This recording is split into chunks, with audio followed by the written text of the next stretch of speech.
raadiyoonii Dirree Shaggar. raadiyoonii Dirree Shaggar. raadiyoonii Dirree Shaggar.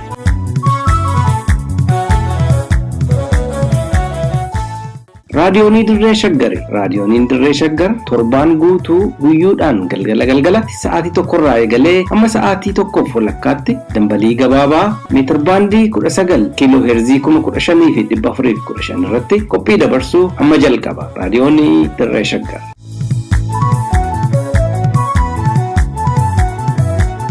Harka fuune akka moltan dhaggeeffattoota keenya kabajamoo raadiyoonii Dirree Shaggar caqasaa jirtan nagaan keenya bakka isin jirtanitti sinaa ga'u sagantaa keenya yeroo hundumaa sa'aatii kanatti isin biraan geenyu qabannee dhiyaanneerra sagantaa isin beeksisuu fi oduu guyyaa irraa kan isinitti himu anseenaa beekumaati itti aansuun sagantaa seenaa fi seexaa jedhu gurmeechaan isin biraan ga'a turtiin keessan nu faanaa ta'u amma gara oduuttan isin ceesisa. Ajandaan waliigaltee biyyaalessaa mootummaan Itoophiyaa dhiyeessaa jiru mormii gurguddaa keessummeessuutti argama. Ajjeefamuun artist Hacaaluu Hundeessaa gaaga'ama siyaasaa fi dinagdee Itoophiyaan amma keessa jirtuuf sababa guddaadha jedhe International Crisis Group. Humnoonni addaa naannoo Beenishaangul Gumuz qabeenyaa uummata Oromoo saamaa jiraachuun ibsame. Kunneen hangafoota. Amma oduuwwan tokko tokkoon.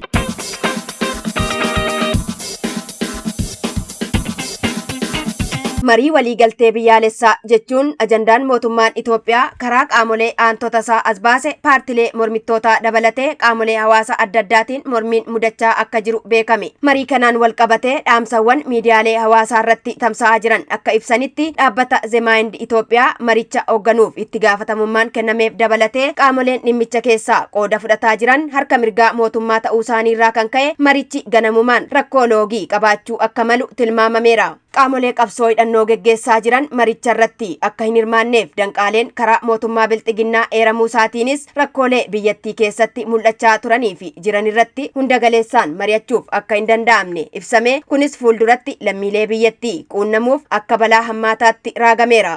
Waltajjii gareewwan hidhatanii jiran gara mariitti hin finne guutuu ta'ee nagaa bu'uuraa fidee lammiilee biyyattii yaaddoo keessaa baasuu akka hin dandeenyellee dubbatamaa jira. Kaafaa'oon ibsa gidduu kana baasee tureen walwaraansi biyyattii keessatti hubatamuu hanga hin danda'amnetti qaamoleen walabaa loogii tokko malee maricha geggeessan hanga hin jirretti mariin yaadamu. Gareewwan qabsoo hidhannoo geggeessaa jiran hanga hin hirmaachifnee fi hooggantoonni jaarmiyaalee siyaasaa hidhaa jiran hiikamanii maricha irratti hanga qooda hin fudhannetti marichi rakkoo furuurraa rakkoo biraa dhaluu akka danda'u ibseera. Jalqabumarraa marichi amanamaa fi haqa qabeessa ta'uu akka hin dandeenye jaarmiyaaleen hayyoonnii fi qaamoleen hawaasaa adda addaa wayita ibsaa jiranitti qaamoleen maricha hoogganuuf jiran akkasumas mootummaan bilxiginnaa maricha ilaalchisee hubannoo ga'aa uummataafis ta'e qaamota biroof kennuu dhiisuun adeemsa marichaa iftoomina akka hin qabnee fi kunis furmaata argamuu malu irratti shakkii uumuu akka danda'u hayyoonni siyaasaa ni dubbatu. Kan gabaase Wabii Waaqooti. Waldhabdee garee bilxiginnaa fi paartii morkattoota Oromoo adda bilisummaa Oromoo fi koongireensii federaalawaa Oromoo gidduutti uumame dabalatee ajjechaan artist Hacaaluu Hundeessaa gaaga'ama hawaasummaa siyaasaa fi dinagdee Itoophiyaan amma keessatti kuftee jirtuuf sababa guddaa akka ta'e walitti bu'iinsa biyyoota addunyaa hunda keessatti mudatu qaaccessuudhaan xiinxalaa fi qorannoo adda addaa irratti kan geggeessu International Crisis Group ibseera. International Crisis Group xiinxala bal'aa adeemsa siyaasa walxaxaa Itoophiyaa keessa jiru irratti baaseen akka addeessetti sababoota jajjaboo ammaan kana Itoophiyaa rakkoo hammaataaf saaxilamanii argaman keessaa tokko haala siyaasaa Oromiyaa keessatti hubatamudha. Filannoo bara darbe biyyattiin geggeessuuf karoorfattee sababa vaayirasii koronaan dheereffamee ture irratti dorgommii cimaan adda bilisummaa Oromoo fi koongireensii federaalawaa Oromoo paartii Abiyyi Ahmed bilxiginnaa waliin taasisan akka malee eegamaa turullee ajjechaa artist Hacaaluu Hundeessaa Johaar Mahammad dabalatee hooggantoonni paartilee Oromoo mana hidhaatti darbatamuu isaaniitiin haalli siyaasaa biyyattii rakkoo walxaxaa ta'eef saaxilamuu ibseera. International Crisis Group akka jedhetti waldhabdee hayyoota Oromoo fi Abiyyi Ahmed gidduutti uumameen walqabatee biyyattiin akka malee kan gaaga'amte yoo ta'u hiree ofiin of bulchuu naannoo Oromiyaatiif kan falmu WBO'n olaantummaa waraana bilxiginnaa irratti gonfateen daandiiwwan daldalaa giddugaleessa bahaa kibbaa fi lixa Oromiyaarraa gara magaalaa Finfinnee geessanii fi daandiiwwan Itoophiyaa biyya ollaa waliin wal quunnamsiisan daangaa Keeniyaa Mooyaalee fi Bulee Horaa adda kutuun mootummaa Abiyyi Ahmed yaaddoo guddaa ta'aa akka jiran jiranis beeksiseera. Walwaraansi naannolee Tigraay fi Oromiyaa keessatti adeemsifamaa jiru furmaata yoo hin argatiin lubbuun namoota kumaatamaan lakkaaman sababa waraanaa fi beelaatiin galaafatamuu akka danda'u eeree rakkoon kunis biyyattiirra darbee nageenyaa fi tasgabbii biyyoota gaanfa Afrikaa balaa hamaa ta'uu akka danda'u akeekkachiiseera. Liban Jaarsotu qindeesse. Humnoonni addaa naannoo Beenishaangul Gumuz qabeenyaa uummata Oromoo saamaa jiraachuun ibsame. Humnoonni addaa naannoo Beenishaangul Gumuz torban darbeerraa eegalanii godina Wallagga Bahaa bakkoota adda addaatti qabeenyaa uummataa saamuun gara naannoo Beenishaangul Gumuzitti fe'aa jiraachuu maddi raadiyoonii Dirree Shaggar himan. Humnoonni kunneen iddoowwan ukkee fi lalistuu jedhamanitti konkolaattota uummataa fe'anii fi kanneen midhaan baatanii imalarra turan dirqamaan of duuba galagalchuun gara naannoo Beenishaangul Gumuzitti akka geeffaman gochuun beekameera. Haalli walitti dhufeenya waboo fi hidhattoota Gumuz mootummaa Bilxiginnaatti yaaddoo guddaa ta'aa dhufuusaatiin saboota lamaan Oromoo fi Gumuz walitti buusuuf itti yaadame saamichi kun qindaa'uu akka hin oolle maddi kun eereera. Akkasumas konkolaattota saamanii fi namoota waliin ukkaamsanii fudhatan naannoo Beenishaangul Gumuz keessatti dhoksuun waboo naannicha keessa socho'utu gochaa kana raawwate jechuun maqaa gaarii waboon uummata keessatti qabu balleessuuf kan raawwatame ta'uu dubbatu. Wabii Waaqootu gabaase. Dhaabbanni Feesbuukii hidhattoota faannoo walitti bu'iinsa dhaadheessan irratti tarkaanfii hin fudhanne jechuun komatame. Dhaabbanni miidiyaa hawaasummaa Feesbuukiin garee seeraan alaa hidhatee naannoo Amaaraa keessa socho'u faannoon eenyummeessaawwan ittiin uummattoota biyyattii gidduutti lolaa fi walitti bu'iinsa dhaadheessaa jiru irratti ragaa qabatamaa osoo qabu tarkaanfii irratti hin fudhanne jechuun komatamu CNN gabaaseedha. Hidhattoonni naannoo Amaaraa faannoon humnoota Tigraay waliin taasisaa jiru irratti gochaalee suukaneessaa gara jabummaan guutame uummata Tigraay irratti kan raawwatee fi yeroo tokko tokkos humnoota mootummaa waliin wal waraanaa jiraachuu kan ibsu gabaasni CNN waraana kaaba Itoophiyaatti baratare jalqabeen gareen seeraan ala hidhatee naannoo Amaaraa keessa socho'u faannoon dhalattoota Tigraay qeerraa buqqaan irratti dhiittaa mirga namoomaa ajjeechaa saamichaa fi dirqisiisanii gudeeduu raawwateera jechuun Amnesty International fi dhaabbileen mirga namoomaa idila addunyaa adda addaa wabeeffachuun gabaaseera. CNN eenyummeessaawwan gareen seeraan ala hidhatanii naannoo Amaaraa keessa socho'an ittiin fayyadamuun haleellaawwan saba bu'uura godhatee fi jibbinsa dhaadheessaa jiran kunneen kan hoogganan namoota teessoo isaanii Sudaan godhataniin ta'uu ragaaleen icitiidhaan seneeterii Ameerikaaf dhiyaatan irraa argadheera yoo jedhu Feesbuukiin eenyummeessaawwan hidhattootaa kunneen waliin walitti dhufeenya qaban haqaa akka jiru beeksiseera. Liban Jaarsootu qindeesse.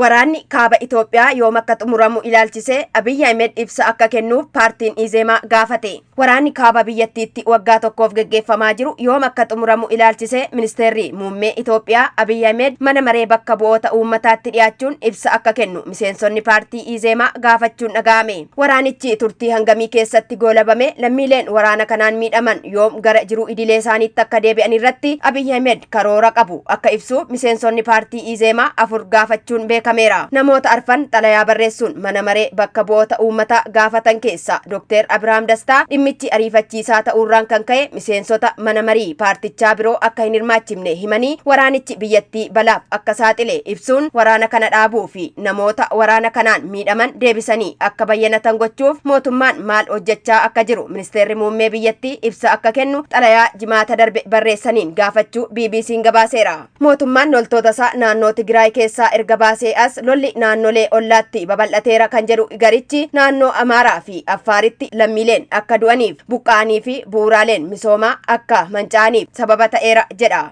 Ammallee miidhaa fi badiin TPLF qaqqabsiisu dabalaa jira malee hir'ataa hin jiru kan jedhu garichi waraanni Walloo kaabarraa gara Walloo kibbaatti babal'achuun miidhaa qaqqabsiisaa akka jiru ibsa. Dhimma kanaan wal qabatee ministeera muummee biyyattii Abiy Ahmed irraa deebii eegaa akka jirutu ibsame. Gama biraatiin Abiy Ahmediif gorsaa dhiyoodha jedhamee hamatamaa kan turee fi dura taa'aa paartii Izeemaa Dr. Biraanuu Naggaa kaadhimummaa Abiy Ahmediin paarlaamaaf dhiyaatee hoogganaa ministeera barnootaa biyyattii ta'ee muudameera. Hariiroo kallattii fi alkallattii paartichi Abiy Ahmed waliin qabuun wal qabatee ibsi miseensonni Izeemaa baasan kun shira siyaasaa of keessaa qabaachuu fuula miidiyaa hawaasaa irratti qoodamaa jira. Wabii Waaqootu qindeesse. Leeteenaal Jeneraal Abdul Fattah Al-Burhaan muummichi ministeeraa Sudaan Abdallaa Hamdook mana hidhaa osoo hin taane mana kiyya jira jedheera. Fonqolcha mootummaa siviilii Sudaan irratti raawwatame hordofuun qondaaltota mootummaa achi buuteen isaanii dhabaman keessaa tokko kan ta'an muummichi ministeeraa mootummaa ce'umsaa Sudaanii kan turan Abdallaa Hamdook mana hidhaa osoo hin taane mana isaanii jiraachuu kan himan ajajaan waraanaa biyyattii Leeteenaal Jeneraal Abdul Fattah Al-Burhaan kunis kan ta'eef nageenya isaaniitiif jechuun ibsa miidiyaaleef kennaniin beeksisaniiru. Abdallaa Hamdookiif kabaja guddaan qaba kan jedhan ajajaan waraana Sudaanii Leeteenaal Jeneraal Abdul Fattah Al-Burhaan nageenya isaaniif jecha gara mana jireenya isaaniitti fudhachuu himuun guyyaa guyyaan wal arganii mari'achaa kan jiran ta'ullee qoqqobbiin siyaasaa waan irra kaa'ameef hojii isaanii bilisaan hojjechuu akka hin dandeenye hin dhoksine. Haa ta'uuti namoota yakkaan barbaadaman malee haalli biyyattii wayita tasgabbaa'etti qondaaltonni mootummaa mana hidhaatii akka bahanii fi labsiin yeroo muddamaas akka kaafamu beeksisaniiru. Kun kanumaan otoo jiruu Ameerikaan Sudaanitti bulchiinsi siivilii akka deebi'u gaafattee jirti. Fonqolcha mootummaa siivilii irratti taasifameen biyyattiin bulchiinsa waraanaa jalatti erga kuftee booda ministeerri dantaa alaa Ameerikaa Antoonii Bilinken Sudaan haal duree tokko malee bulchiinsa siiviliitti hatattamaan akka deebitu gaafataniiru. Waraanni Sudaan Jeneraal Abdul Fattah Al-Burhaaniin durfamu wiixata darbe aangoo kan dhuunfate yoo ta'u dhukaasa loltoonni namoota hiriira mormii fonqolcha mootummaa siivilii irratti godhamu morman irratti banameen namoonni ajjeefamuu fi madaa'uu miidiyaaleen biyyattii gabaasaa jiru. Ministeerri dantaa alaa Ameerikaa Antoonii Bilinken ergaa karaa toora Tiwiiterii isaanii dabarsaniin Ameerikaan humnoota mootummaa ce'umsaa Sudaan diigan hin simattu erga jedhanii booda Ameerikaan deeggarsa kallattiin taasisaa turte doolaara miliyoona 700 akka adda kuttu himuun ministeera muummee Abdallaa Hamdook dabalatee qondaaltonni mootummaa siivilii hidhaarraa akka hiikaman gaafataniiru. Kan qindeesse Liban Jaarsooti. Dhaggeeffattoota keenya oduun har'aaf qabnu kan hangammaa ture qophii keenyaaf waliin tura.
Seenaa fi seexaa sagantaa kanaan gootota Oromoo yaadanna.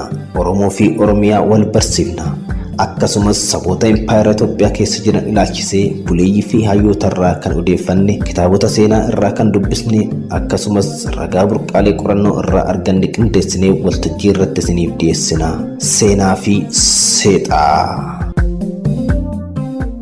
Seenaa waldaa wal gargaarsaa Maccaa fi Tuulamaa kutaa lammaffaa qopheessan Duubee Wayyeessaa kan dhiyeessu Gurmeechaa Gammachuu. Akka mooltan dhaggeeffattoota keenya kabajamoo. Torban darbe seenaa waldaa wal gargaarsa Maccaa fi Tuulamaa isiniif dhiyeessine keessatti waldichi eessatti yoom eenyunii fi akkamitti akka hundaa'e kaayyoonsaa maal akka ta'e gaggeessitoonni isaa eenyufaa akka turan erga hundaa'e maaltu akka isa mudate qabxiilee tokko tokko kaasnee turre.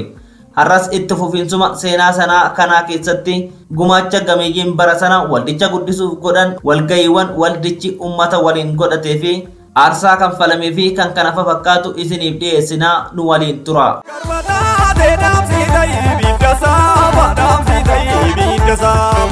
Waldaan wal gargaarsaa Maccaa fi Tuulamaa Oromiyaa naannawa hedduu keessatti birkiiwwan uummatee ture.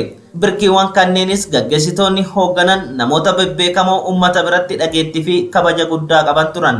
Akka fakkeenyatti birkiiwwan uumamanii fi gaggeessitoota isaanii yoo tartiibnu tokkoffaa Dachaasmaach Kabbadaa Buzunash dura taa'aa birkii Meettaa fi Ada'aa Bargaa, lammaffaa Qanyaasmaach Mokonnin Wasanuu dura taa'aa birkii Salaalee, sadaffaa Aadde Atsadee Habtamaariyaam qindeessituu birkii Wallaggaa, afraffaa Qanyaasmaach Abdullaziz Muhammadii fi Mijar Jeneraal Abbabaa Gammadaa itti gaafatamtoota birkii Harargee, shanaffaa abbaa biyyaa abbaa joobir qindeessaa birkii jimmaa torbaffaa hajii roobalee turee fi obbo Usmaan Sheek qindeessitoota birkii arsii obbo Ahmed Bunaa ammoo barreessaa saddeettaffaa qanyaasmaach baqqalaa waldee dura taa'aa birkii yararii fi karrayyuu 11ffaa kaappiteen lammaa guyyaa qindeessaa birkii ada'aa 12ffaa obbo baqqalaa waldee obbo daadhii faayisaa fi obbo gammachuu taaffasaa qindeessitoota birkii adaamaa fi karrayyuu 13ffaa hajii adamsaa addoo sheek huseen suraa fi giraazmaach amaan huseen qindeessitoota birkii baalee 14ffaa balaan baraas balaachoo dhaabaa Dr. Jamaal Abdul Qaadirii fi Dr. Moggaa Firrisaa qindeessitoota birkii iluubbaa booraa turan 15ffaa obbo Tasfaayee Dagaagaa fi obbo Walda Amaanu'eel Dubbaalaa qindeessitoota birkii Sidaamaa kutaa biyyaa bara sana Sidaamoo jedhamee beekamuu fi kan Boorana Gujii fi Geeda'oo dabalatu. Egaa waldichi yeroo gabaabaa keessatti dameewwan hedduu kan uummate yoo ta'u otoo uguramuu baatee aanaalee fi gandoota Oromiyaa mara bira darbee biyyattii maratti dameesaa diriirfachuuf karoora qaba ture. Waldaan wal gargaarsaa Maccaa fi Tuulamaa Oromoota qofa miti kan ijaare. Uummattoota cunqurfamoo sirna nafxanyaa jalatti kufan hedduu waliinis hariiroo uummatee bakka bu'oota isaanii miseensa godhachuu danda'ee ture. Fakkeenyaaf obbo Walda Amaanu'eel Dubbaalaa Sidaamarraa, Fiitaawuraarii Dastaa Xoonaa obbo Muluu Majaa Walayitaarraa, Fiitaawuraarii Mokonnon Doorii Hamarbaa Korraa, Fiitaawuraarii Abbaa Hineeffaanaa Gaamoo Goofarraa, Balaambaraas Maammoo Kumbolchaa Geeda'oorraa, Balaambaraas Bashaa Kuulloo Pontarraa, Qanyaasmaach Hayilee Danaamir Machoorraa miseensota waldaa Maccaa fi Tuulamaa turan. Dureewwan koreewwan adda addaa fi gorsitoota waldaa wal gargaarsa Maccaa fi Tuulamaa yeroo sanii dura taa'ota koreewwanii tokkoffaa obbo Baqqalaa Nadhii dura taa'aa koree baajetaa fi koree seeraa, lammaffaa obbo Hayilamaariyaam Gammadaa itti gaafatamaa waajjira waldaa dura taa'aa koree seenaa fi ilaallee yookiin aayidooloojii akkasumas dura taa'aa koree amantaa, sadaffaa obbo Tulluu Guulaa dura taa'aa koree maallaqaa, afraffaa Birgeedar Jeneraal Taaddasaa Birruu dura taa'aa koree barnootaa akkasumas dura taa'aa koree qindeessituu waldootaa, shanaffaa Ajajaa Kumaa Abarraa Ayyaanaa dura taa'aa koree odeeffannoo, jaaffaa obbo Kabbadaa Anniisaa dura taa'aa koree beeksisaa, torbaffaa obbo Ziqqee Wayyeessaa dura taa'aa hojii daandii, saddeettaffaa Konoleel Xilaa'uun Bishaanee dura taa'aa koree eegumsa fayyaa, saglaffaa Konoleel Qadiidaa Gurmeessaa dura taa'aa koree wal gargaarsaa turan. Gorsitoonni olaanoon ammoo Birgeedar Jeneraal Taaddasaa Birruu dura taa'aa, Birgaadeer Jeneraal Jaagamaa Keelloo miseensa, Ajajaa Dhibbaa Girmaa Walda Goorgis miseensaa fi obbo Tasammaa Nagarii miseensa turan.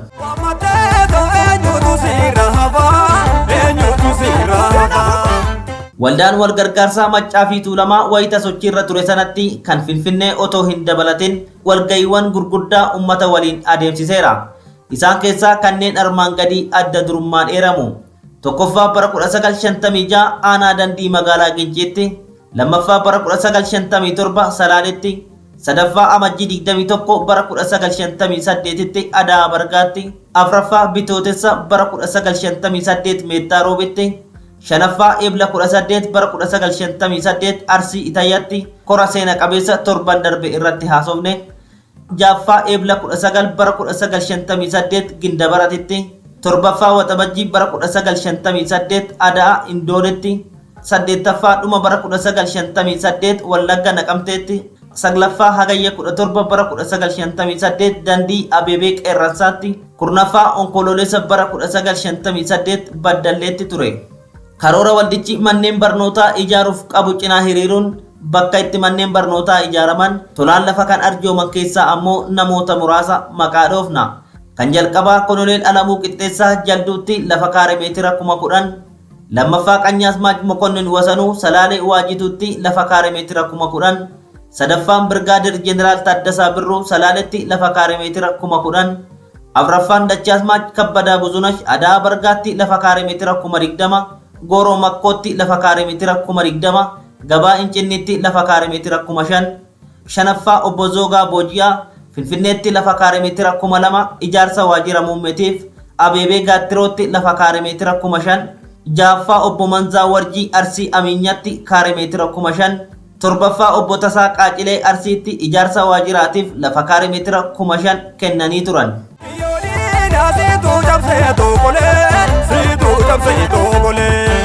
Karoora misoomaa waldaan Maccaa fi Tuulamaa yeroo gabaabaa keessatti raawwachuuf baafatee ture keessaa muraasa akkuma torban darbe irratti haasofne kaayyoowwan gurguddoon waldaan wal gargaarsaa Maccaa fi Tuulamaa barnoota babal'isuu, daandii ijaaruu, caasaalee eegumsa fayyaa babal'isuu fi namoota rakkataniif haala jireenyaa mijeessuu ture. Kana biras taree waldichi bakka bakkatti walga'iiwwan uummanni kuma hedduun lakkaa'amu irratti argame irratti misooma irratti dammaqiinsaa fi kaka'umsa uumeera. Piroojeektiiwwan ijaarsaas qopheessee hojiirra oolchuuf haala mijeessee ture. Piroojeektoota daandii waldichi karoorfatee ture keessaa karaan hoolotaa gara Meettaa Roobii achii ammoo gara Gindabaratitti fulla'u isa tokko ture. Piroojeektii karaa Ginciirraa Jalduu keessa darbee Gindabaratitti fulla'uu fi piroojeektii karaa Gudarii gara Shananiitti geessu ijaaruunis isaan gurguddoo keessaa muraasa turan. Waldichi kana malees Rabbutti mana barnootaa kan ijaare yoo ta'u, mana barnootaa fi Tawuraarii Abta Gorgis kan Finfinneetti argamuu fi mana barnootaa Qaroo Dhabeeyyii Sabbatatti argamuufis gargaarsa godheera. Misooma ijaan mul'atu caalaa garuu gumaacha waldichi Oromoo walitti fiduun Oromoo fi uummattoota biraa waliin hariiroo uumuuf afaan Oromoo fi aadaa seenaa Oromoo irratti dammaqiinsa uumuuf inni taasise seenaa qabsoo Oromoo keessatti bakka olaanaa qaba. Boqonnaa haarawaadhasi. Fakkeenyaaf gama aadaa fi afaan Oromoo ilaalchisee waldaan Maccaa fi Tuulamaa baha Oromiyaatti akka qaama qabsoo Oromoo tokkootti dhalatee kan ture hawwisoo afran qalloo Finfinneetti affeeruudhaan kaka'umsa sabboonummaa Oromootiif akka gumaacha godhan taasiseera. Milkaa'ina biraa waldaan Maccaa fi Tuulamaa argate keessaa inni biraa immoo karaa waldaa Raayyaa Qubee Yefidal Saraawit jedhamuutiin uummata barsiisudha. Akkuma beekamu Raayyaan Qubee kun sadarkaa biyyaatti Jeneraal Taaddasaa Birruutiin gaggeeffamaa ture. Kanaafuu waldaan wal gargaarsaa Maccaa fi Tuulamaa karaa Raayyaa Qubee kanaan waajjira isaa muummee fi manneen barnootaa kutaalee biyyattii iddoo adda addaa keessa jiranitti qubee barsiisuun namoota kuma hedduu doofummaa keessaa baaseera. Haa ta'u malee misooma adda addaa hojjechuuf karoorfatee akka fiixan hin baasne sirni bittaa Hayila Sillaasee waldicha diinummaan farrajee jalaa gufachiiseera. Haa ta'u malee waldichi yeroo gabaabaa keessatti Oromoon akka gurmuu tokko jalatti walitti dhufu haala mijeesseera. Oromoon mirgaa fi eenyummaa irratti akka dammaqu godheera. Ummatichi akka bittaa alagaa jala jirus sirritti hubachiiseera.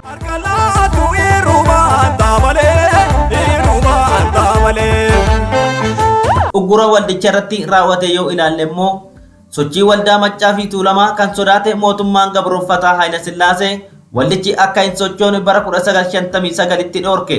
Hoggantootaa fi miseensota waldaa kanaa kan Finfinnees ta'ee kan kutaa biyyaarra jiran qabee mana hidhaatti naqe. Mana murtiittis himannaa irratti bane. Galmeen himannaa hoggantoota kanneen irratti baname bakka saditti kan qoodame ture.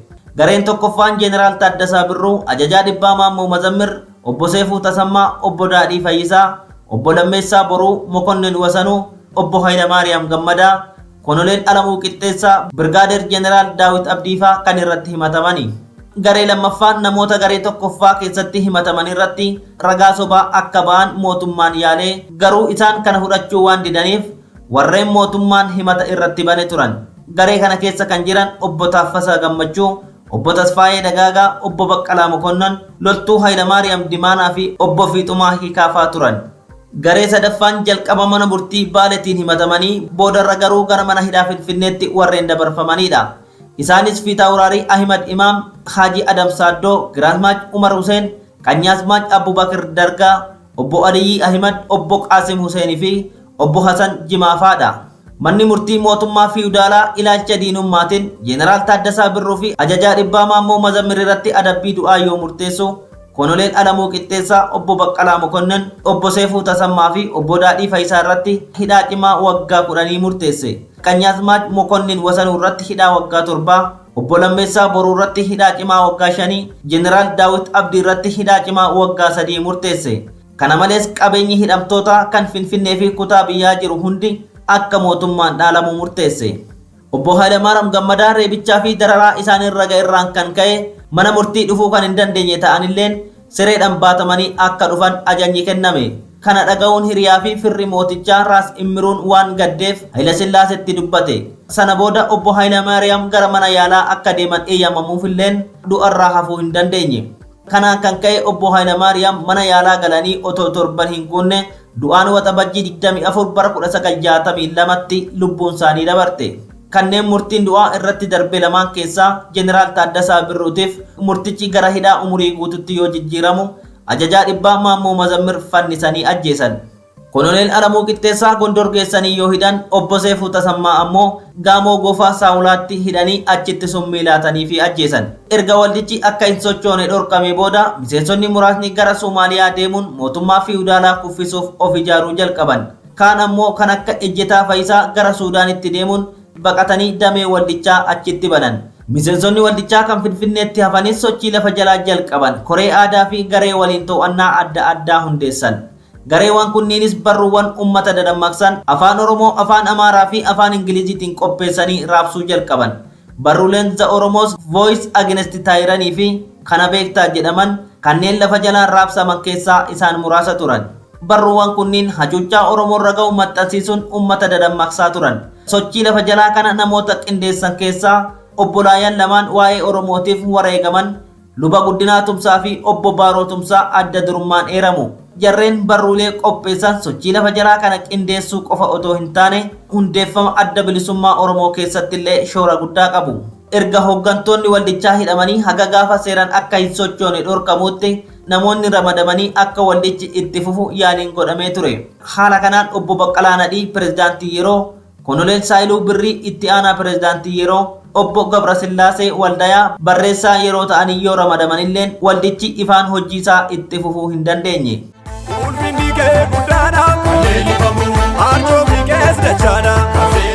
Gameeyyiin waldaa Maccaa fi Tuulamaa aarsaa lubbuu kaffalan kan bara Hayila Sillaasee tokkoffaa obbo Hayilamaariyaam Gammadaa reebanii kan ajjeesan, lammaffaa ajajaa dhibbaa Maammoo Mazammir fannisanii kan ajjeesan, sadaffaa Seefuu Tasammaa Gaamoo Goofatti hidhanii kan summiin ajjeesan, Afraffaa Birgaadeer Jeneraal Daawit Abdii mana hidhaatti reebicha irra gaheen hidhaa bahanii yeroo yartuu booda kan du'an, shanaffaa obbo Agarii Tulluu obbolaa lamaa waliin kan fannifamanii ajjeefaman faa turan. Kanneen bara mootummaa Dargii ajjeefaman immoo tokkoffaa Birgaadeer Jeneraal Taaddasaa Birruu bara Hayila Sillaasee galamsutti hidhaa turanii booda Dargiin Finfinneetti rasaasan tumee kan ajjeese, lammaffaa Koloneel Haayiluu Raggaasaa kan Jeneraal Taaddasaa Birruu waliin ajjeefaman, sadaffaa Qanyaasmaach Mokonnin Wasanuu kan harka kennachuu didanii Dargiin mana isaanitti itti marsee ajjeese, afraffaa obbo Zoogaa Boojjaa kan harka kennachuu didanii Dargiin mana isaanitti itti marsee ilmaa fi fira isaanii waliin ajjeese, shanaffaa Dachaasmaach Kabbadaa Buzunash kan harka kennachuu didanii lolarratti Dargiin ajjeefaman,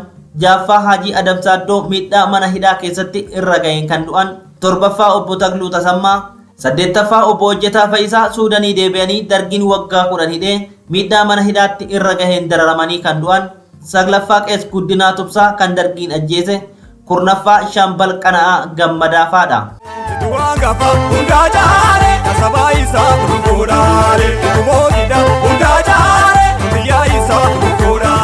Dhaggeeffattoota raadiyoonii Dirree Shaggar seenaa waldaa walgargaarsa Maccaa fi Tuulamaa seenaa cululuqaadha. Bara baraan kan dhaloonni yaadatu.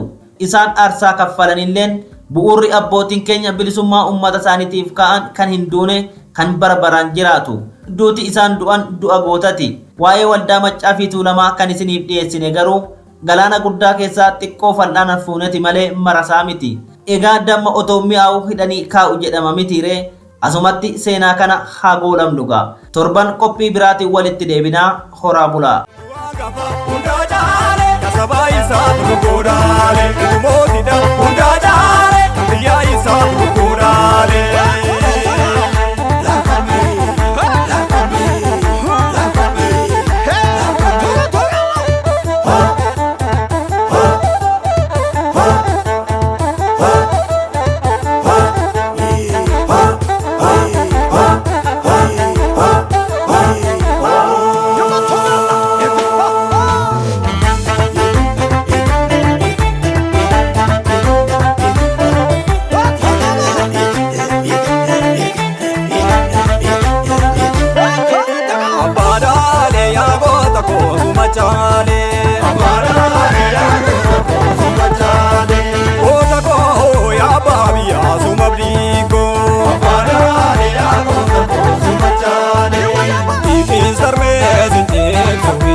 dhaggeeffattoota keenya oduu dabalatee sagantaa keenya har'aatiin akka bohaartanii fi hubannoo sakkarraa qooddattan ni abdanna. Sagantaa seenaa fi seexaa torbaan dhufu sa'aatii wal fakkaatu irratti isiniif dhiyeessinu irratti akka dhiyaattaniif asuma isin affeeraa tamsaasa raadiyoonii Dirree Shaggar boruu galgala sa'aatii wal fakkaatu irratti isiniif darbuun walitti deebina. Turtii gaarii qabaadhaa.